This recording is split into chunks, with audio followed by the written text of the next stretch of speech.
अगला प्रश्न देखते हैं। अगले प्रश्न में हमें क्या दे रखा है कि रोहन की मां उससे 26 वर्ष बड़ी है। उनकी आयु वर्षों में का गुणनफल अब से 3 वर्ष पश्चात 360 हो जाएगी।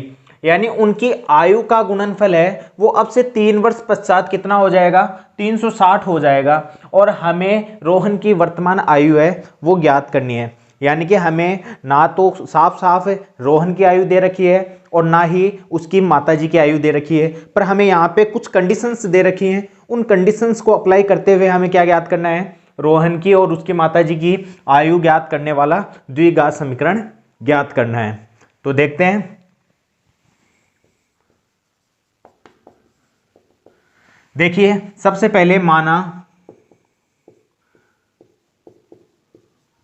रोहन की वर्तमान आयु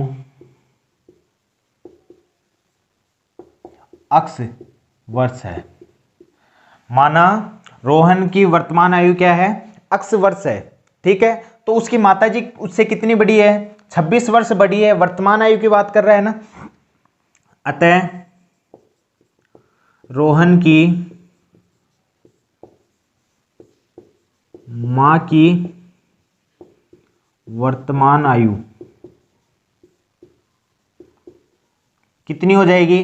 भाई आप एक बात बताइए, आप एक छोटी सी एग्जांपल लेके समझिए। जैसे मान लीजिए आप में से किसी बच्चे की आयु है वो 5 वर्ष है या 10 वर्ष ले लीजिए।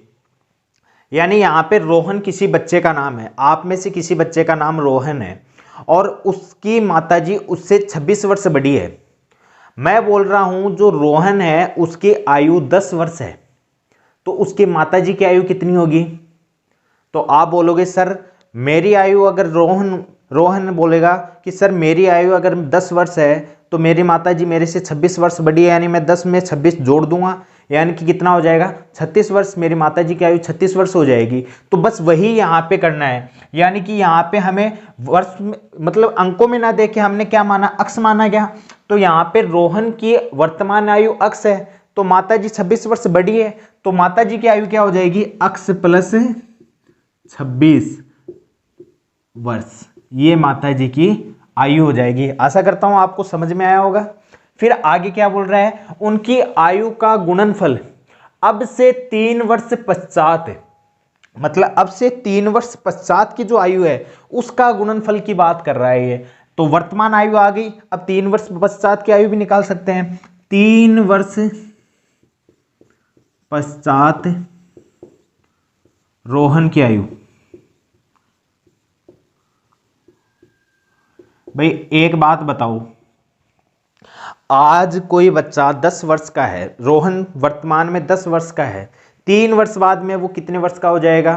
तो आप बोलोगे सर वो 13 वर्ष का हो जाएगा। क्या किया आपने, 10 में 3 जोड़ा क्या, बिल्कुल आपने 10 में 3 जोड़ा ना। तो वैसे आपको यहाँ पे अक्स में क्या करना है, 3 जोड़ना है। तो अक्स प्लस 3 वर्ष का, यानी कि 3 वर्ष बाद में रोहन कितना हो जाएगा, अक्स प्लस 3 वर्ष का हो जाएगा।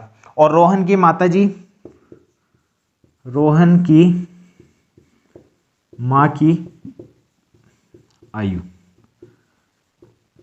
3 वर्ष पश्चात रोहन की मां की आयु कितनी हो जाएगी। भाई रोहन की मां वर्तमान में जब 36 वर्ष की थी तो 3 वर्ष बाद में उनकी आयु भी बढ़ेगी या अकेला रोहन ही बढ़ जाएगा। रोहन की माताजी की भी आयु तो बढ़ेगी ना। तो रोहन की माताजी की आयु में भी 3 वर्ष ऐड करने पड़ेंगे। तो उनकी माताजी की आयु कितनी थी, पहले अक्स प्लस 26 थी और उसमें भी 3 जुड़ जाएंगे।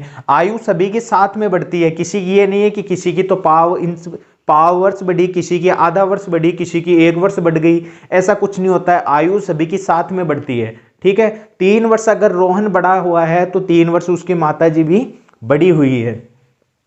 तो यहाँ पे इसको ऐड करेंगे तो देखो ये हो गया अक्स प्लस 26 और 3 29। तो ये हो गई माताजी की 3 वर्ष बाद की आयु।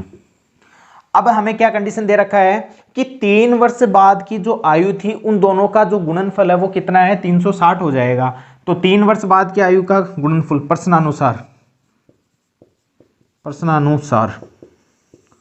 प्रश्नानुसार क्या दे रखा है, कि अक्स प्लस 3 ये 3 वर्ष बाद रोहन की आयु और अक्स प्लस 29 ये माता जी की आयु, और दोनों का जो गुणनफल है वो कितना हो जाएगा, वो हो जाएगा 360। दोनों को सरल करते हैं। अक्स को अक्स से गुणा किया अक्स का स्क्वायर, अक्स को 29 से गुणा किया प्लस का 29 अक्स, अक्स को 3 से किया 3 अक्स, और अक्स को 29 से किया 87 बराबर 360। अब देखिए इसको सरल करते हैं, ये हो गया अक्स स्क्वायर और ये कितना हो गया 29 और 3 32 अक्स, और यहाँ पे ये प्लस का 87 और ये माइनस का 360, क्योंकि ये इधर आएगा तो माइनस का हो जाएगा बराबर में 0। अब इसको सरल करेंगे तो क्या आएगा, अक्स स्क्वायर प्लस 32 अक्स माइनस, अब इसमें से देखो ये प्लस का और ये माइनस का तो घटाएंगे तो कितना आएगा 273 बराबर 0। ठीक है, अब यहाँ पे देखिए ये एक द्विघात समीकरण का फॉर्मेट आ गया है क्या, यहाँ पे क्या आ गया, a x square plus b x plus c बराबर 0 और ए नॉट इक्वल 0। अतः दिया गया प्रारूप एक द्विघात समीकरण को निरूपित करता है, जहां अक्स रोहन की वर्तमान आयु और वो भी किस में, वर्षों में है। यानी कि हमें यहाँ पे देखिए ये एक द्विघात समीकरण प्राप्त हुआ, यहाँ पे ये हमें एक द्विघात समीकरण प्राप्त हुआ, इसके अकॉर्डिंग हमने क्या लिख दिया कि दिया गया प्रारूप क्या एक द्विघात समीकरण को निरूपित करता है, अतः यहाँ पे अक्स है वो रोहन की वर्तमान आयु है, और हमें यही पूछ रहा था क्या कि रोहन की वर्तमान आयु ज्ञात करनी है, और यहाँ पे अक्स का मान क्या है, रोहन की वर्तमान आयु है, क्योंकि हमने स्टार्टिंग में माना था क्या, रोहन की वर्तमान आयु क्या है, अक्स वर्ष है। इस प्रकार से हम इस प्रश्न को आसानी से हल कर सकते हैं। आशा करता हूं आपको ये प्रश्न समझ में आया होगा।